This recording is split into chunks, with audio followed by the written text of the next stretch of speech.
up, people? Welcome back. Today, I wanted to do something really special for somebody who I feel like deserves something really special. So, I got Chris a car. Yes, Chris. Me. A car. It's because Chris has been such a nice person and such a well-deserving person, and he's gone through years with jacked up junky cars, and then he even bought a car for the family, and well, basically his wife used it all the time and it made more sense.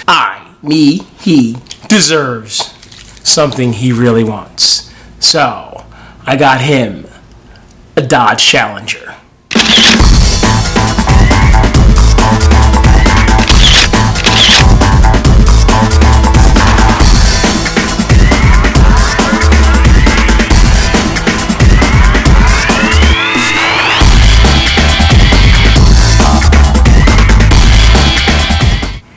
No, it's not the super performing. It's not a Hellcat.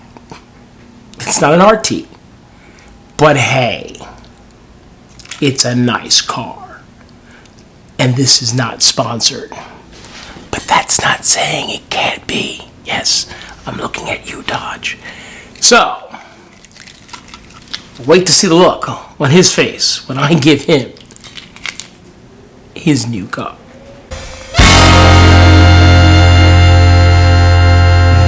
Okay, people, I can't wait to see the look on my face when I see the car that I got myself, because I really think I'm going to love it. Okay, so here we are. Chris, I want to present to you your new car.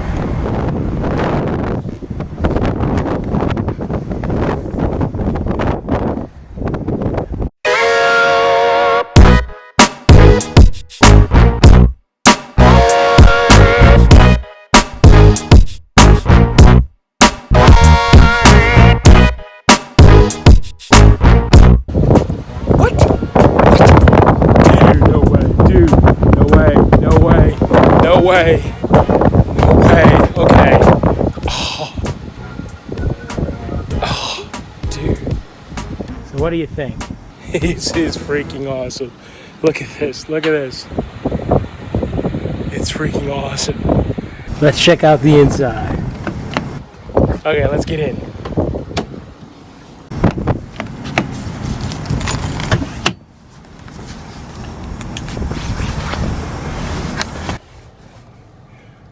Dude,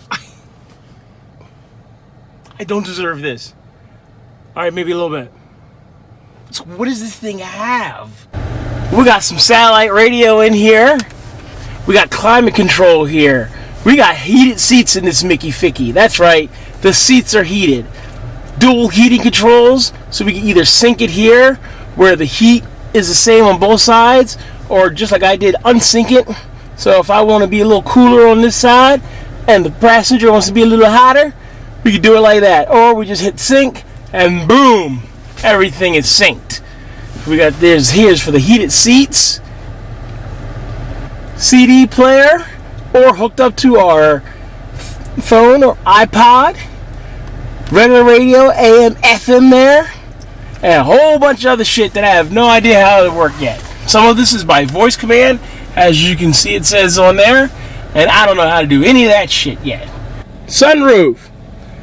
Yeah, look at that. The tire PSI, trip info, cruise control, fuel economy. I can't thank myself enough. And you know, thank you to all the sponsors, which is also me, because this is not sponsored. But that's not saying it can't be. It's got my sunroof. I never even wanted a sunroof, but now I do, and now I love it. Sunroof. I gotta tell you, I've spent many years in some jacked up cars. And so I can't tell you how happy I am that at 50 to finally be in something that I really like and that I really wanted. Granted, my first car was awesome because my first car was a 1979 Camaro that my brother Ken gave me, which was great. But they will also tell you that, or my friends will tell you, that at one point there was a leak in the antifreeze and it used to have all this steam would just come up from nowhere. And so I'm driving the car and it looked like it was on fire. This is not an exaggeration. Ask anybody from that time. And it was so bad. I even have a picture of this that hopefully I'll be able to show. It was so bad. At one point, I was wearing a gas mask when I drove the car because I was afraid I was going to get cancer. Unlike now when I got bronchitis. So that was like my first car, and it was an awesome car, but it was a death trap. It also had these things on the bottom that covered a hole in the bottom of the car, which my brother neglected to tell me. So one time I hit a puddle of water going about maybe 70 miles an hour, and that's a different story. And when I hit the puddle, the water shot up in the car. There was water everywhere. It was freaking crazy. So there was that car. Then there was the first car I ever purchased, which was a Dodge Daytona. I want to say 87 at the time. I don't remember exactly, but it was a few years old. But it looked great. It was a great looking car, especially for a Dodge Daytona. It was awesome. And 6 months later, I got into an accident. But even that car was sort of a compromise, you know. I mean, I wanted another Camaro, but I couldn't afford like a newer Camaro, even a 10-year-old one at the time. Then after that, I had another Daytona, but that was much older and a piece of crap from the time I first bought it, and just hard times with that. Then I bought another Daytona when I was out in California. That car was great because it was a turbocharged car that some hick in California had souped up on his own and did all these things to it, and it was great for, I want to say, maybe a little over 6 months, if that. And then, I would just fly in his car, and then one day it just crapped out on me. And then I thought I could fix it myself, and that made it even worse. So back to Philly, bought a Jeep Cherokee. That was an old, I don't even know what year that was. I think that was like an 89, and by this point we're at 2000 something. So it was an old Cherokee, piece of crap.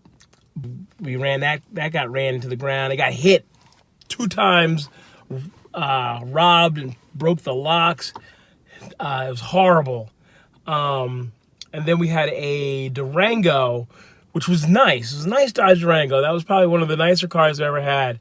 But I only got it because, the family was getting bigger, and I didn't want a van. Didn't want a minivan. So a SUV, I had to have an SUV instead. And that was the best inexpensive SUV that was semi-decent that I could find. So once again, that was nice, but I was really sort of, compromising when I got that car. And even that car lasted a few years, and some things crapped out on it. Some of it was my fault. Some of it was just because it was not the greatest car in the world. And it was such a gas guzzler that it made me, I had to buy another car to save gas, and that was the Sebring. Once again, that was me compromising to get a car that was nice, somewhat sporty, but wouldn't kill me in gas, that sort of thing. That was really the main thing behind that car. So once again, I still had to do some compromising when I bought it, but I will say that was probably the best used car I ever had, because I had that for a couple years and it didn't give me any huge problems until the timing belt broke. I mean, that's a major thing, but it took a few years before that happened, and I only paid something like $2,000 for the car. So that was always one of my favorite cars, only because I wasn't in and out of the shop with it. for the few years that I had it. So this, I'm 50 years old. As much as I hate to admit that, it was finally time to have something I really wanted. And when these Dodge cars came out a few years back, first time I saw them, I was like, I gotta have one. And I knew one day, I was like, this is the car I wanted. And I waited a few years, and the time finally came. Mandy thought I was crazy. She was just like, and to be honest with you, all these bells and whistles that I was bragging about in the car earlier, that's not what I wanted. I just wanted this type of new car. It just so happened when I found the great deal for this car, it came with the bells and whistles. I didn't really want them. I'm not a bells and whistles person. She'll tell you when we bought the Kia, and I should say after all the Durango came, the Kia. Actually, no, there was another car in between that was a piece of crap. But the Kia, we didn't get anything bells and whistles because at the time we were both like, well, we just want a car. We don't care about the other stuff. And then so we got it, and we were more than happy with it. More than happy with the Kia. It was the first time I ever had a brand new, right off the lot car. I mean, this car is like a 2015, so this car is still 5 years old. We bought the Kia brand new off the lot, and it was great. It was a great feeling. But not really what I necessarily wanted, but it was a nice thing in between because it fit Mandy really well, and I knew she was going to be the one driving it most of the time. And really kind of turned into her car even way before everything else happened. I still felt like I didn't really have a car, even though it was like, this is our car, our family car.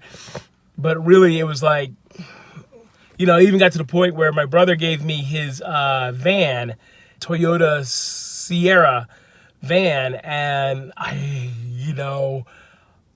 love the fact that the van was like his car for like years, and it was his family car, and he loved that van, and the fact that he gave it to me was fantastic. But I was never a minivan person until that finally crapped out, and in fact I gave it to Joe, and it crapped out even more on Joe.